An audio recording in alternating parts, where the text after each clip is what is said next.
ଖ୍ରୀଷ୍ଟରେ ଥିବା ସମସ୍ତ ବନ୍ଧୁମାନଙ୍କୁ ପ୍ରେଜ ଦ ଲର୍ଡ। ଆଜିର ବିଷୟ ହେଲା ମାନବ ଜାତିର ପାପ।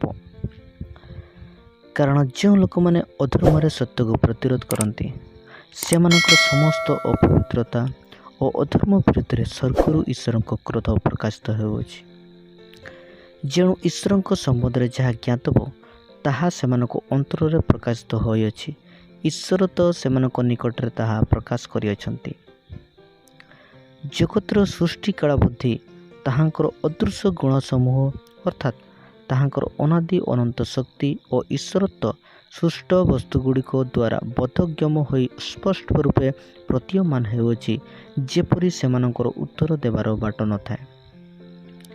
କାରଣ ସେମାନେ ଈଶ୍ୱରଙ୍କୁ ଜାଣି ତାହାଙ୍କୁ ଈଶ୍ୱର ବୋଲି ଗୌରବ ଦେଲେ ନାହିଁ କି ଧନ୍ୟବାଦ ଦେଲେ ନାହିଁ, କିନ୍ତୁ ଆପଣା ଆପଣା ଅସାର ତର୍କ ବିତର୍କରେ ଜଡ଼ିତ ହେଲେ ଓ ସେମାନଙ୍କର ଅବଦ୍ଧ ମନ ଅନ୍ଧକାରମୟ ହେଲା। ନିଜ ନିଜକୁ ଜ୍ଞାନ ବୋଲି ମନେକରି ସେମାନେ ମୂର୍ଖ ହେଲେ। ପୁଣି ଅକ୍ଷୟ ଈଶ୍ୱରଙ୍କ ଗୌରବକୁ କ୍ଷୟଣୀୟ ମନୁଷ୍ୟ, ପକ୍ଷୀ, ଚତୁଷ୍ପଦ ପ୍ରାଣୀ, ସରୀସୃପାଦି ଆକୃତିଯୁକ୍ତ ପ୍ରତିମାରେ ପରିଣତ କଲେ। ଏଣୁ ଈଶ୍ୱର ସେମାନଙ୍କର ହୃଦୟର କୁ ଅଭିଳାଷ ଅନୁସାରେ ସେମାନଙ୍କୁ ଅସୁଚିତାରେ ସମର୍ପଣ କଲେ, ଯେପରି ସେମାନଙ୍କ ଶରୀର ପରସ୍ପର ଦ୍ୱାରା କଳୁଷିତ ହୁଏ। କାରଣ ସେମାନେ ଈଶ୍ୱରଙ୍କ ସତ୍ୟ ପରିବର୍ତ୍ତେ ମିଥ୍ୟା ଗ୍ରହଣ କଲେ ଓ ସ୍ରଷ୍ଟାଙ୍କ ପରିବର୍ତ୍ତେ ସୃଷ୍ଟ ବସ୍ତୁର ପୂଜା ଓ ସେବା କଲେ। ସେ ଯୁଗେ ଯୁଗେ ଧନ୍ୟ। ଆମେନ୍। ଏହି କାରଣରୁ ଈଶ୍ୱର ସେମାନଙ୍କୁ ଜଘନ୍ୟ ପାପ ପ୍ରଭୃତିରେ ସମର୍ପଣ କଲେ। କାରଣ ସେମାନଙ୍କର ସ୍ତ୍ରୀମାନେ ସ୍ୱାଭାବିକ ବ୍ୟବହାର ପରିବର୍ତ୍ତେ ଅସ୍ୱାଭାବିକ ବ୍ୟବହାର କଲେ।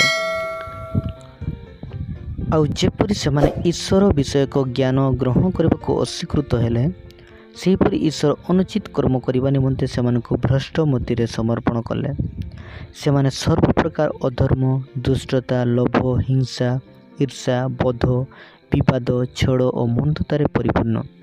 ସେମାନେ କର୍ଣ୍ଣେ ଜପ, ନିନ୍ଦକ, ଈଶ୍ୱରଙ୍କ ଘୃଣ୍ୟ, ଅତ୍ୟାଚାରୀ, ଦାମ୍ଭିକ, ଅହଙ୍କାରୀ, ଦୁଷ୍ଟ କର୍ମର ଉତ୍ପାଦକ ଓ ପିତାମାତାଙ୍କ ଅନାଜ୍ଞାବହ, ନିର୍ବୋଧ, ନିୟମ ଭଗ୍ନକାରୀ, ସ୍ୱାଭାବିକ ସ୍ନେହ ରହିତ ଓ ନିର୍ଦ୍ଦୟ ଅଟନ୍ତି। ଯେଉଁମାନେ ଏହିପରି ଆଚରଣ କରନ୍ତି ସେମାନେ ଯେ ମୃତ୍ୟୁର ଯୋଗ୍ୟ। ଈଶ୍ୱରଙ୍କର ଏହି ବିଧାନ ସେମାନେ ଜାଣିଲେ ସୁଦ୍ଧା କେବଳ ଯେ ଏହି ପ୍ରକାର ଆଚରଣ କରନ୍ତି ତାହା ନୁହେଁ, କିନ୍ତୁ ଏହିପରି ଆଚରଣ କରୁଥିବା ଲୋକମାନଙ୍କ ପକ୍ଷ ଆନନ୍ଦରେ ସମର୍ଥନ କରନ୍ତି।